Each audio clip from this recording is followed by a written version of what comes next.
নমস্কার বন্ধুরা, আজ আপনাদের সঙ্গে পালং শাক দিয়ে দারুণ একটি নাস্তা রেসিপি শেয়ার করব। এই নাস্তাগুলো আপনারা খুব সহজে সকালে বা সন্ধ্যার টিফিনে বানিয়ে নিতে পারবেন।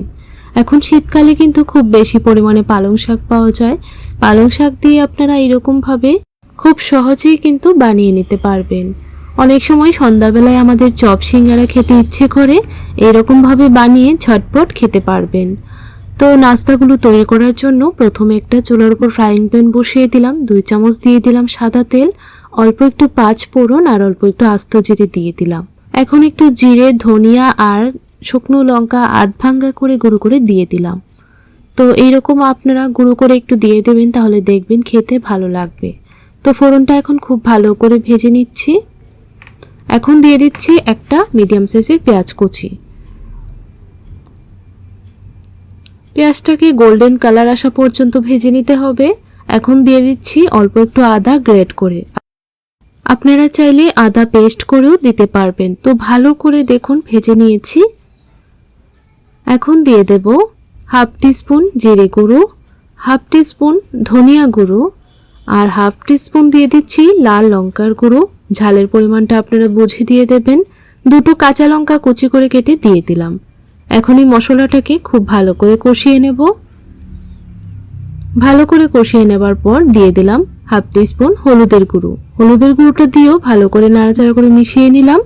এখন আমি 2টো বড় সাইজের আলু গ্রেটার দিয়ে গ্রেট করে দিয়ে দিলাম। এরকম ভাবে গ্রেটার দিয়ে গ্রেট করে দিয়ে দেবেন, তাহলে কিন্তু একদম দানা দানা ভাব থাকবে না।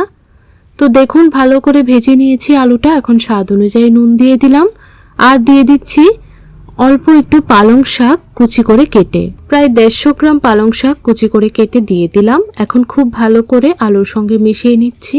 প্রায় 2 মিনিট এইরকম ভাবে রান্না করে নিয়েছি। দেখুন পালং শাক কিন্তু পুরোপুরি একদম সেদ্ধ হয়ে গেছে। এখন আমি একটা বাটি মেপে প্রয়োজন বুঝে জল দিয়ে দিচ্ছি। প্রায় 1 বাটি জল দিয়ে দিলাম। তো এখন খুব ভালো করে মিশিয়ে নিচ্ছি। জলটা দেবার পর ভালো করে মিশিয়ে জলটার মধ্যে একটু বলক তুলে নেবেন। তারপর যে বাটি মেপে জল দিয়েছিলাম সেই বাটিটা দিয়ে 1 বাটি আটা দিয়ে দিলাম। যতটুকু জল দেবেন এখানে ততটুকুই কিন্তু আটা দিয়ে দেবেন। আপনারা চাইলে আটার পরিবর্তে এখানে ময়দাও ব্যবহার করতে পারবেন। তো আটাটা দেবার পর খুব ভালো করে মিশিয়ে প্রায় 1 থেকে 2 মিনিট রান্না করে নিয়েছি। এখন এই মিশ্রণটাকে একটা বাটির মধ্যে নামিয়ে নেব। তো দেখুন ঠিক এরকম করে ডোটা আমাদের বানিয়ে নিতে হবে। এখন এই বাটিটার মধ্যে সবটা ডো নিয়ে নিচ্ছি। একটু ঠান্ডা করে নেব, এরকম ভাবে একটু নাড়াচাড়া করে। তো একটু ঠান্ডা করে নেওয়ার পর এখন হাত দিয়ে খুব ভালো করে দেখুন মেখে নিচ্ছি।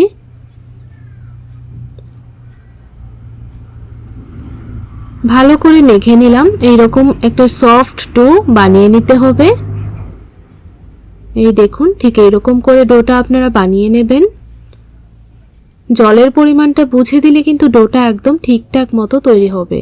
এখন আমি এখান থেকে অল্প একটু মিশ্রণ হাতে নিয়ে নিলাম। তারপর হাতের মধ্যে নিয়ে গোল করে নিচ্ছি। তারপর হাত দিয়ে একটু চ্যাপটা করে টেকের মতো করে বানিয়ে নিচ্ছি। আপনারা চাইলে যে কোনো সাইজেই তৈরি করতে পারবেন। তো দেখুন সবগুলো নাস্তা আমার তৈরি করা হয়ে গেছে। এখন এই নাস্তাগুলোকে ভেজে নেব। আগে থেকেই ফ্রাইং প্যানের মধ্যে তেল ভালো করে গরম করে নিয়েছি। এখন এক এক করে নাস্তাগুলো দিয়ে দিচ্ছি। তেলটা যখন ভালোভাবে গরম হবে তখনই আপনারা নাস্তাগুলো দিয়ে দেবেন। এখন উল্টিয়ে পাল্টিয়ে 2টো সাইডে খুব ভালো করে ভেজে নেব। গ্যাসের ফ্লেমটা মিডিয়ামে রেখে ভালো করে ভাজবেন, তাহলে দেখবেন নাস্তার উপরটা একদম ক্রিস্পি তৈরি হবে আর ভিতরটা সফট থাকবে। তো বন্ধুরা, আপনাদের কাছে পালং শাকের এই নাস্তা রেসিপিটি কেমন লাগলো কমেন্ট করে জানাবেন। আর ভিডিওটা দেখে যদি একটু উপকৃত হয়ে থাকেন তাহলে লাইক, শেয়ার, সাবস্ক্রাইব করে আমার পাশে থাকবেন। তো দেখুন কথা বলতে বলতে প্রথম বেচে নাস্তাগুলো কিন্তু বানানো হয়ে গেছে। এখন তেল ছেঁকে নামিয়ে নিচ্ছি।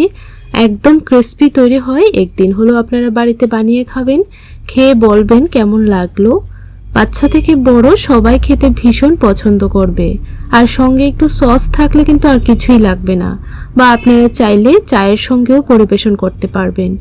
তো বাকি নাস্তাগুলো একইভাবে ভেজে নিচ্ছি। দেখুন কতটা ক্রিস্পি তৈরি হয়েছে। এখন আমি অল্প একটু সসের সঙ্গে সার্ভ করে নিলাম। দেখতে কত সুন্দর লাগছে দেখুন, খেতে কিন্তু ভীষণ লোভনীয় হয়। আপনারা অবশ্যই বাড়িতে একদিন বানিয়ে খাবেন।